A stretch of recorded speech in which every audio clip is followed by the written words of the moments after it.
여러분 안녕하세요. 교사 교육 시리즈 두 번째 시간입니다. 오늘 두 번째 시간에는 교사의 커뮤니케이션이라는 제목으로 말씀을 드리려고 합니다. 교사의 커뮤니케이션이라는 이런 주제로 앞으로 세 번 정도 계속해서 말씀을 드리려고 합니다.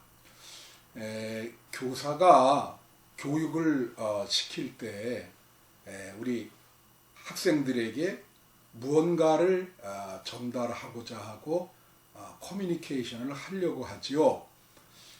그런데 많은 사람들은 그냥 일방적으로 자기 것을 이렇게 전달하고자만 애씁니다.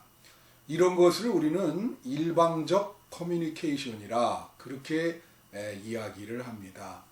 이 일방적 커뮤니케이션은 상당히 권위적이고 그리고 또 주입식 교육이 되기가 쉬워요. 교육은 이렇게 일방적인 것이 아니고 쌍방적인 것입니다.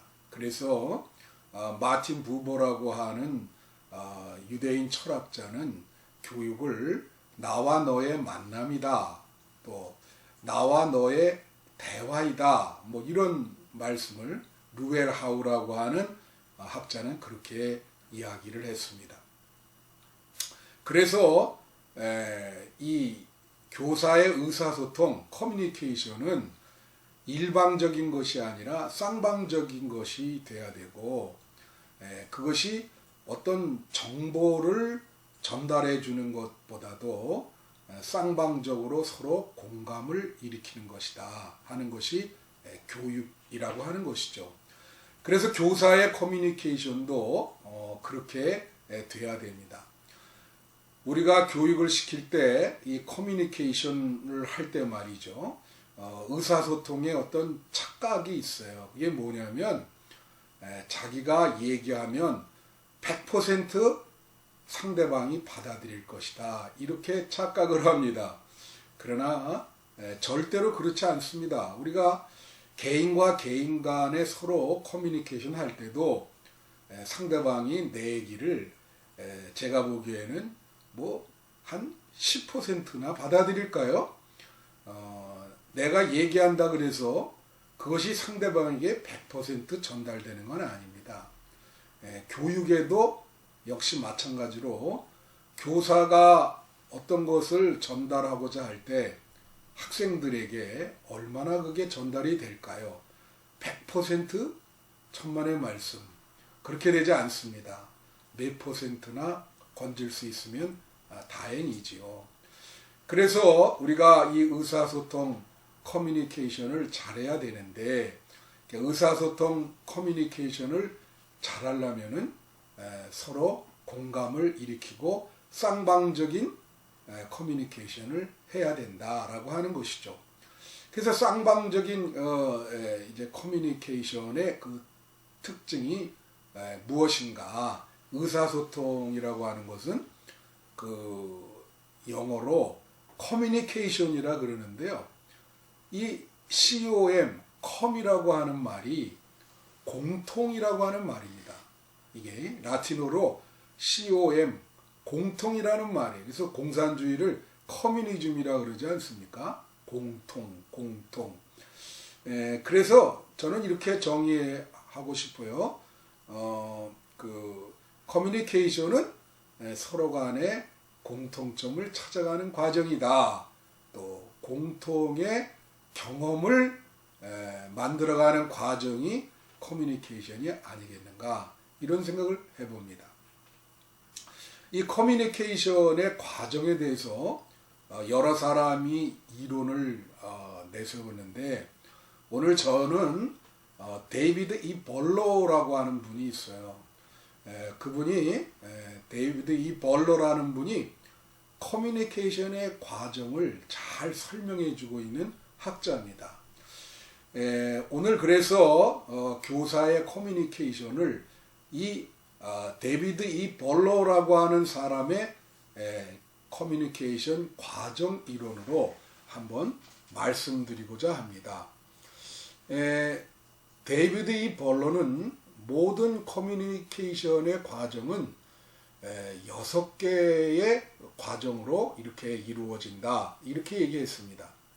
그래서 오늘 그 6개의 개념을 설명을 하고요. 또 거기서 별도로 부과되는 그러한 용어가 있습니다. 그래서 그것까지 합하면 7개의 과정으로 이루어진다. 이렇게 볼 수가 있어요. 그것은 이제 source, 전달자, 메시지, 내용, 그 다음 매개, 채널, 회중, 수용자, 리시버, 그 다음에 전달 효과, 학습의 변화, 이펙트, 그리고 전달 과정을 한번 수정해보는 피드백, 그리고 전달의 방해 요소가 되는 노이즈라고 하는 개념입니다. 그래서 우리 데이비드 이 벌러의 이런 커뮤니케이션 과정을 근거해서 그 개념들을 우선 설명을 하겠습니다. 처음에 전달자, 소스라고 하는 것은 모든 커뮤니케이션은 그걸 전달하고자 하는 사람이 필요합니다. 전달하고자 하는 사람, 그리고 그것을 받아들이는 수용자가 존재합니다. 전달자와 수용자가 없는 커뮤니케이션은 없지요. 그래서 이 전달자를 우리는 소스라 그래요. 전달하려고 하는 사람을 소스라 그럽니다. 그래서 그 소스가 무언가를 전달한다. 그럼 예를 들면 우리 주일학교 클래스에서 교사는 전달자가 되겠고요. 어린 학생들은 수용자가 되죠. 목사님이 교회에서 예배를 드립니다. 그러면 목사님이 설교할 때 목사님이 전달자가 되고 회중은 수용자가 되는 것입니다. 자, 이것이 바로 소스의 개념이고요. 그럼 소스가 그냥 전달하냐? 그게 아니죠. 전달하려고 하는 무슨 내용이 있습니다. 그 내용이 바로 메시지입니다. 여러분, 내용이 그래서 풍부할수록 좋죠. 전달하려고 하는 내용을, 풍부한 내용을 잘 전달해야 됩니다. 그 내용이 빈약할 수가 있어요. 그러면 내용이 빈약하거나 부정확하거나 잘 본인이 이해하지 못하거나 애매모호하거나 그러면 그 내용을 잘 전달하지 못하게 되죠. 그 내용을 우리는 이런 말 있지 않습니까? 빈수레가 요란하다. 그 말은 내용이 별로 없다는 얘기예요. 그래서 전달자는 항상 내용을 전달해야 될 내용을 갖고 있어야 된다. 교사가 전달해야 될 기독교의 메시지를 갖고 있어야죠. 목사님이 설교할 때 기독교의 메시지를 갖고 있어야 설교할 수가 있는 것입니다. 자, 그 다음에 이제 이 메시지 다음에는 채널인데요, 매개인데요. 이걸 채널이라 그러기도 하고 또 미디어, 매체라 그러기도 합니다. 이게 무슨 말이냐면은 소스가 내용을 준비해서 전달할 때 그냥 가지를 않아요. 머릿속에 있는 내용이 그냥 나가지 않습니다. 예를 들면 음성으로 나가든가 또 마이크를 통해서 나간다든가 아니면 그게 안 되면 손짓 발짓으로도 나가게 되지요. 이것이 이제 non-verbal communication인데 항상 어떤 내용은 전달하고자 할 때 매개를 거치게 돼 있습니다. 채널을 거치게 돼 있어요. 근데 어떤 그릇에 담겨서 이제 전달되어지는 거죠. 근데 이제 이 매개가 현대에 올수록 내용보다도 더 강조되는 그런 사회입니다. 이러한 혁명을 일으킨 사람이 이제 그런 이론을 내세운 사람이 그 마샬 맥루한이라고 하는 허버트 마샬 맥루한이라고 하는 그 카나다 출신의 그 커뮤니케이션 학자입니다. 그분이 이런 말을 했어요. 이제 그분의 개념 중에 매체 개념 중에 세 가지 중요한 개념이 있습니다. 그 하나는 뭐냐면 이분이 The media is the message라 그런 얘기를 했어요. 그러니까 매체가 내용이다. 매개가 내용이다. 이런 아주 혁명적인 이야기를 했죠. 그럼 무슨 얘기냐? 사실 내용은 말이에요. 어떤 그릇에 담겨서 전달되는데 어떤 그릇이라고 하는 것은 이것은 방법론도 될 수 있고 어떻게 전달하겠는가 그런 문제가 되지요. 그런데 이런 매체의 방법이 내용을 커버할 수 있다는 거예요. 그러니까 빈약한 내용이라도 좋은 매체를 만나면 그게 좋은 내용으로 이렇게 나갈 수 있다고 하는 것이죠. 그래서 이 맥루한은 The media is the message다. 자꾸 이 미디어가 이제 그 강조되는 그러한 시기가 되겠습니다. 그리고 또 하나는 그는 모든 매체가 인간의 연장이다 그랬어요. The extension of human이라 그렇게 이야기를 했습니다. 인간의 연장이다. 이게 이제 랄프 에머슨이라고 하는 사람이 인간이 사용하는 도구는 인간의 연장이다. 그런 표현을 했거든요. 이제 그거를 근거로 해서 이렇게 이제 맥루한이 얘기한 건데 이런 점은 이제 가령 예를 들면 하이데거라고 하는 실존주의 철학자도 세계의 존재를 얘기하는데 그는 사물과 인간의 관계를 도구적 관계, 도구를 이제 사용한다. 이제 그런 의미로 이야기를 했습니다. 자, 그래서 여기에 예를 들면 우리가 요즘 그 스마트폰을 가지고 다니잖아요. 그거는 인간 몸의 연장이라는 거죠. 예를 들면 사람이 책을 읽는다. 그럼 그 책은 우리 시각의 연장이다. 이제 그렇게 이제 보았고요, 맥루한이. 그 다음에 또 하나 중요한 개념은 이 맥루한이 모든 매체 미디어를 한 미디어와 쿨 미디어, 뜨거운 미디어와 차가운 미디어로 나눴습니다. 이것을 한번 여러분 그 생각을 해보면요, 어떤 것이 있냐면은 인간이 사회가 변화될 때 이 매체가 변화가 돼요. 그래서 예를 들면 이제 초기 시대에 그때는 뭐 다른 책이라든가 이런 게 없어서 어떻게 했냐면 파피루스라고 하는 그 양피지로 그렇게 이제 했지 않습니까? 책을 만들고 그걸 회람하고 우리가 보는 성경도 그때 당시는 그렇게 쓰여졌죠. 그래서 이 플라톤 시대에 이 매체에 대한 논쟁이 있었는데 그게 바로 말과 글이라고 하는 거에 대한 논쟁입니다. 그래서 여러분 말과 글이 어떤 것을 전달할 때 그 장단점이 있죠. 예를 들면 말이라고 하는 것은 현장성이 있기 때문에 어떤 질문과 대답을 할 수 있고요.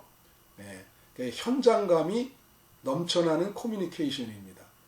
그러나 글이라고 하는 것은 현장성이 부족하죠. 그러나 말보다는 굉장히 이성적입니다. 말은 즉흥적이 될 수 있지만 글은 이성적으로 자기 생각을 전달할 수 있죠. 이제 그런 매체에 대한 것입니다. 그런데 이것이 종교 개혁기에 이 마틴 루터가 95개조 논제를 그 비텐베르크 그 성당 앞에 붙였지 않습니까? 근데 옛날 같으면은 그런 개혁이 그렇게 빨리 이루어지지 않을 텐데 바로 얼마 전에 구텐베르크라는 사람이 인쇄술을 발명을 했어요. 그래가지고 이제는 책을 찍어낼 수 있었던 겁니다. 그래서 그 95개조 논제가 책으로 돼서 루터가 붙인 지 며칠 만에 독일의 전역에 퍼지게 되고 유포되게 됐습니다. 많은 사람들이 그 생각에 공감을 갖게 돼서 종교개혁이 일어나게 된 것이죠.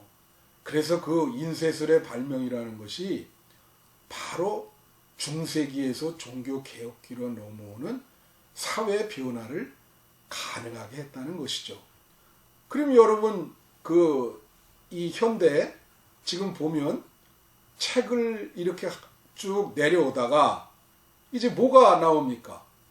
TV와 텔레비전과 라디오가 나오면서 시청각 시대가 됩니다. 엄청난 혁명적인 사회 변화가 일어났죠. 그래가지고 사람들이 다 TV를 보고 막 열광하기 시작했고, 이것은 시청각이죠. 다분히 시각과 청각, 어떻게 보면 또 촉각적인 것까지 합쳐지는 그러한 변화가 왔습니다. 그러다가 이제는 컴퓨터가 발명이 돼서 사회 변화가 시작이 됐어요. 매체가 바뀌니까. 그래서 이제 스마트폰이 생기고 멀티 기능을 하는 이제 전화기가 생겼죠. 그러다 보니까 뭐 SNS도 발달이 돼서 이제는 뭐 많은 그 여러 가지 의견 교환과 뭐 댓글과 이런 것들이 우리 사회를 변화시키고 있지 않습니까? 그래가지고 이 커뮤니케이션 매체가 변하면 사회 자체가 변화되게 돼요. 근데 이제는 이제 한 걸음 더 나아가서 인공지능 시대가 됐단 말이에요. 그 이제 인공지능 시대가 와서 이게 또 사회를 변화시키고 있습니다. 지금은 코로나19 시대가 돼서 온라인으로 교육을 받고 모든 것이 이제 온라인 커뮤니케이션, 이게 사회를 또 바뀌게 되는 것입니다. 그래서 이 매체 변화가 참 중요하다. 그래서 이 맥루한이라는 사람이 이 매체를 한 미디어와 쿨 미디어로, 뜨거운 미디어와 차가운 미디어로 나눴는데요. 그 개념은 이렇습니다. 이 둘을 가르는 그 기준은 정밀성과 참여성이에요. 정밀성이라고 하는 것은 그 메시지가, 주려고 하는 메시지가 정교하고 분명하다는 거예요. 그리고 참여성이라고 하는 것은 이제 만약에 그 메시지가 불분명하다 그러면 그 정확한 메시지를 파악하기 위해서 그 수용자가 그 메시지를 이제 찾아가고 그거에 대해서 참여를 합니다. 높은 참여를 해요. 그렇지만 이 메시지가 분명하면 그러면 좀 참여율이 이제 적어지죠. 그러니까 메시지를 너무 잘 알기 때문에, 그러니까 메시지가 불분명하면 자기 나름대로 자기 해석을 하면서 그 메시지를 자기화하는 그런 참여율이 높아진다. 이런 얘기가 되겠습니다. 그래서 예를 들면 말이에요.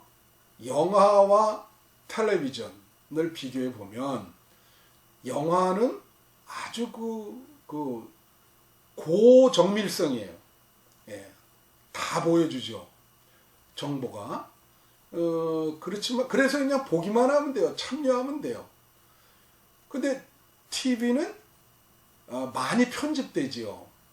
그래서 그 얼마 전에 그 미스트롯이라는 걸 했는데 사람들이 이제 SNS로 그 투표를 했지 않습니까? 근데 거기 보면은 노래 실력보다도 이 노래 실력이 메시지인데 사람들이 보면 이렇게 좀 태도가 교만해 보인다 라든가 뭐 이렇게 그들이 하는 그 행동과 어떤 그런 그런 것들을 보고 이제 좋다 나쁘다를 이렇게 투표를 하죠. 바로 그겁니다.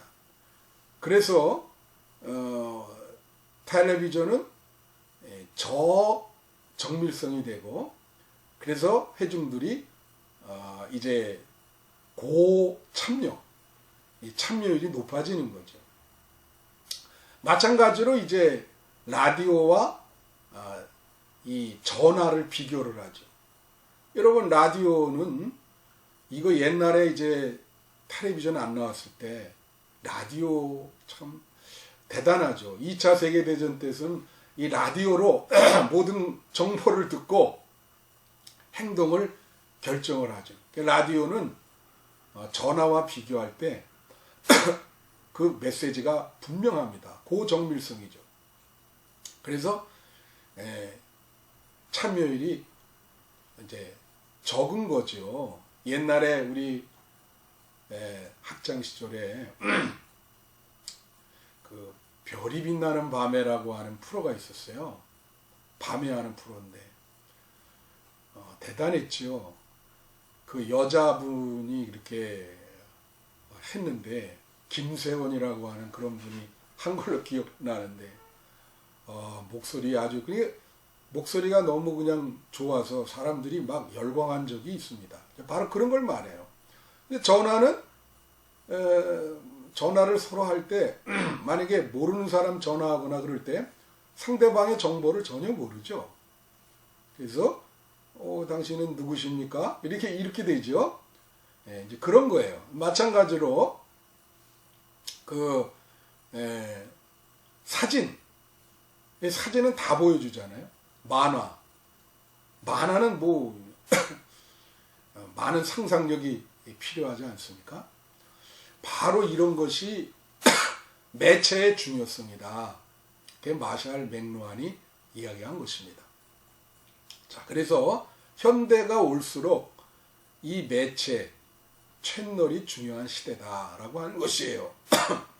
그 다음에 이제 매체 다음에는 리시버, 수용자입니다.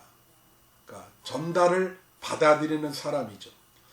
이 수용자도 역시 수용자의 현재 상태 그리고 수용자가 거해 있는 환경에 따라서 그 전달하는 내용을 잘 받아들이느냐 못 받아들이느냐 아니면 왜곡하느냐 그런 일들이 결정을 되는 겁니다. 그러니까 수용자의 어떤 마음이라든가 환경이라든가 상황도 중요하죠.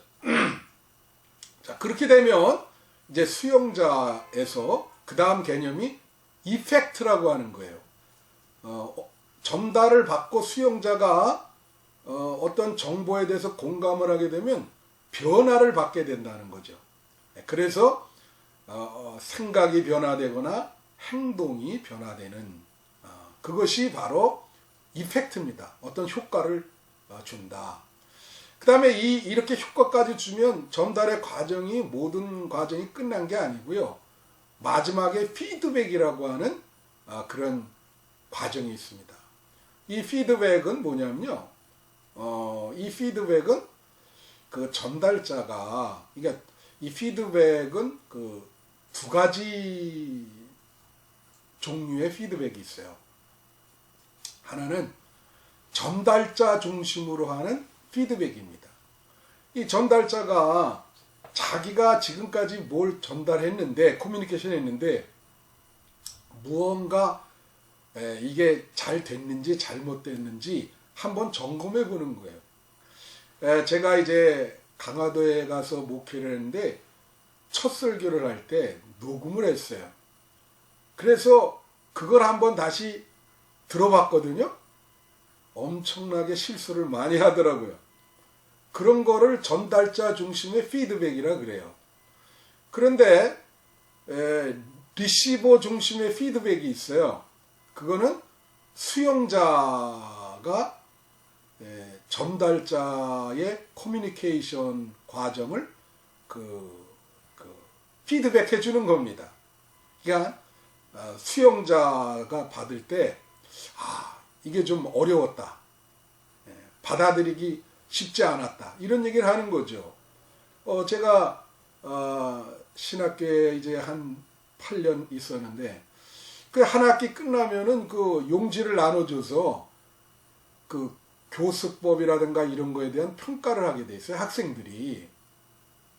바로 그게 수용자 중심의 그 피드백이 되겠습니다. 근데 이런 피드백은 긍정적인 피드백이 있고 부정적인 피드백이 있어요. 그러니까 긍정적인 피드백은 이제 잘 됐다 이렇게 격려해 주는 것이죠. 부정적인 피드백은 무엇이 잘못됐다 하는 것을 이야기해 주고 있는 것입니다.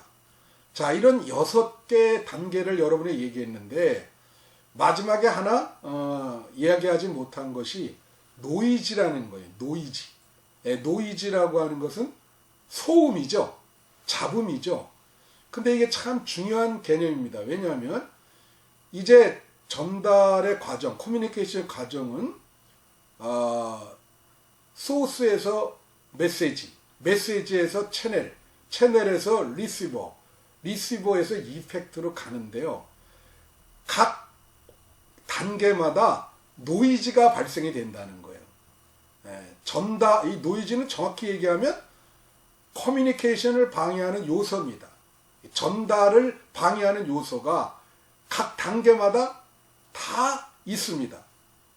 그래서 커뮤니케이션이 잘 이루어지려면은 이 노이즈를 잘 제거하면 커뮤니케이션이 아주 잘 이루어지고 공감을 일으킬 수가 있는 것이죠. 그러면 매 단계마다 어떤 노이즈가 있는가 하는 것을 잠깐 말씀드리고 마치려고 합니다. 우선 소스에서 이제 소스가 메시지로 이제 넘어가죠. 그러면 이 소스는 전달자는 중요한 게 뭐냐면 메시지를 준비해야 돼요. 그죠? 여러분 교사가 주일학교에서 공과교육을 할 때 주일 전에 토요일까지는 그 공과의 내용을 준비해야 되겠죠. 그죠?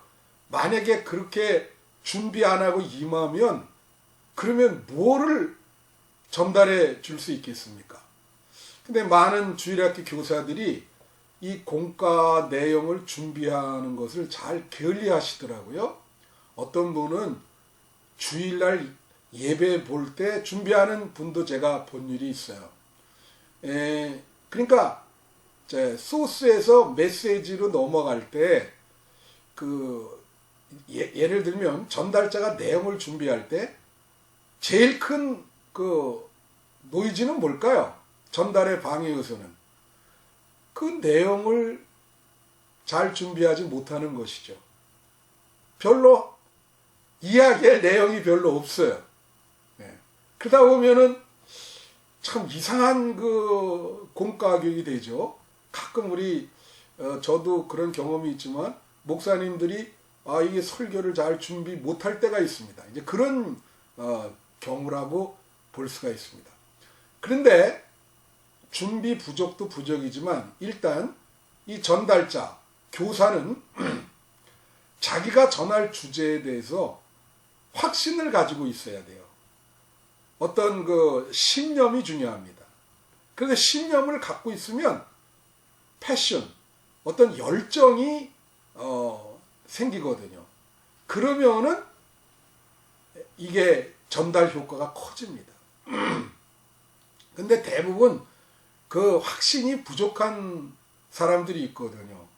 그래서 내용을 준비하면서 확신이 부족하면 이건 노이즈가 확 발생이 되고, 열심이 부족하면 그러면 전달이 별로 되질 않죠. 효과가 별로 되질 않습니다.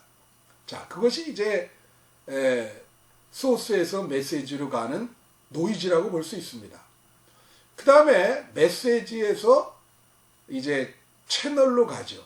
그러니까 메시지에서 채널을 가는 거는 이제 내용을 준비해서 이제 말로, 이제 음성으로, 마이크로, 이제 손짓 발짓으로 그런 매개를 통해서, 아니면 온라인으로, 그죠? 그런 온라인으로 이 컴퓨터라든가 노트북을 통해서, 아니면 유튜브 채널을 통해서 나가게 되죠. 네. 그럴 때 중요한 노이즈가 있습니다. 여러 개 노이즈 중에 있는데 그 중에 시간 관계에서 하나만 얘기하면, 제일 중요한 게 언어적인 노이즈예요. 언어적인 노이즈. 예. 이게 버벌 노이즈라고 그러는데, 언어적인 노이즈라는 건 뭐냐면, 우리가 내용을 전달할 때 그 회중, 학생, 수용자의 수준에 맞게 그렇게 전달을 하셔야 됩니다. 수준에 맞지 않게 너무 어렵게 얘기를 하면 무슨 얘기하는지 하나도 못 알아듣고요. 그리고 또 하나는 자기 나름대로 왜곡할 수가 있어요. 가령 여러분 유튜브에 가서 여러분이 공과 교육을 시키는데 막 어려운 말을 너무 많이 하는 거예요. 예? 뭐 예수님의 십자가는 사랑과 정의를 실현한 것이다, 이런 얘기를 하면 그 유튜브 애들이 이해가 될까요? 전혀 이해가 안 되죠. 그 레벨을 맞추는 거, 예? 그거 중요하죠. 요즘에 보면은 눈높이 수학, 뭐 눈높이 영어, 뭐 이런 거 있지 않습니까? 예. 그래서 바로 이 성육신의 개념도 바로 이거라고 나는 보는데, 제가 본 영화 중에 그 신의 작은 아이들이라고 하는 그런 영화가 있어요. 이게 미국 영화인데, 그게 뭐냐면 그 여학생이 농아입니다. 농아. 그리고 교사가 남자분인데 이분은 정상인이에요. 그래서 사랑을 고백하고 싶은데 이 교사가 그 영화에 보면은 어디서 그냐면, 이 여자는 농아 아닙니까? 말을 못해요. 잘 듣는 것도 문제가 있어요. 그래서 사랑을 어디서 고백하냐면 수영장 물속에 들어가서 키스를 합니다. 자, 수영장에 들어가면, 물속에 들어가면 그 여학생과 이 교사는 똑같은 레벨이 돼요. 말을 할 수 없어요. 바로 그것이 성육신이고, 이 학생들을 가르칠 때 우리가 유의해야 될 그런 내용입니다. 그래서 언어적인 노이즈를 제거해야 된다 하는 걸 말씀을 드리고요. 그래서 쉽게 모든 것 말이에요. 어떤 교사가 자기가 전해야 할 주제를 잘 이해해야 쉽게 얘기할 수 있어요. 어렵게 얘기한다는 것은 이해를 못했다 할 수도 있습니다. 그래서 그 수준에 맞게, 그 대상에 맞게 이야기해 주는 것이 노이즈를 줄인다 하는 거예요.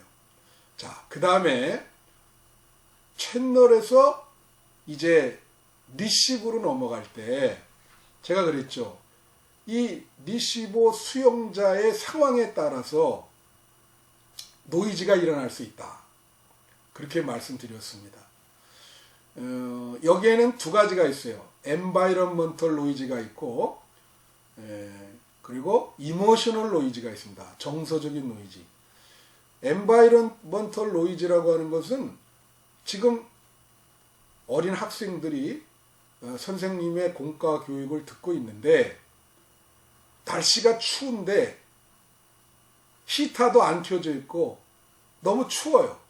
그럼 지금 앞에서 선생님이 이야기하면 어린 학생들은 듣지 않죠. 이게 바로 이제 교육 환경론인데 회중이 잘 들을 수 있도록 환경을 만들어줘야 됩니다. 안 그러면 환경적인 노이즈가 일어나요. 예?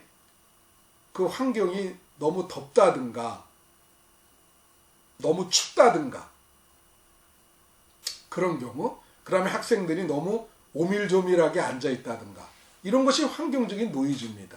그래서 잘 전달하려면 교사가 공과교육을 시키기 전에 우선 그런 거를 제거해야 돼요. 환경적인 노이즈를 제거해 줘야 됩니다. 편안하게 들을 수 있도록 해줘야 된다. 그 다음에 이모셔널 노이즈가 있습니다. 정서적인 노이즈가 있습니다. 이것은 되게 중요해요. 왜 중요하냐? 이 정서적인 노이즈는 오래 갈 수 있어요. 예를 들면 교사가 학생들과 매주 공과교육을 하는데 어떻게 된 게 이 학생 하나와 정서적으로 틈이 생겼어요. 그 학생이 교사를 싫어하게 됐단 말이죠. 그러면 그럴 때는 많은 공을 들이셔야 되고 그렇게 될 때 교사가 이제 무슨 말을 해도 그 학생이 잘 받아들이질 않죠. 이런 것을 정서적인 노이즈라 그럽니다.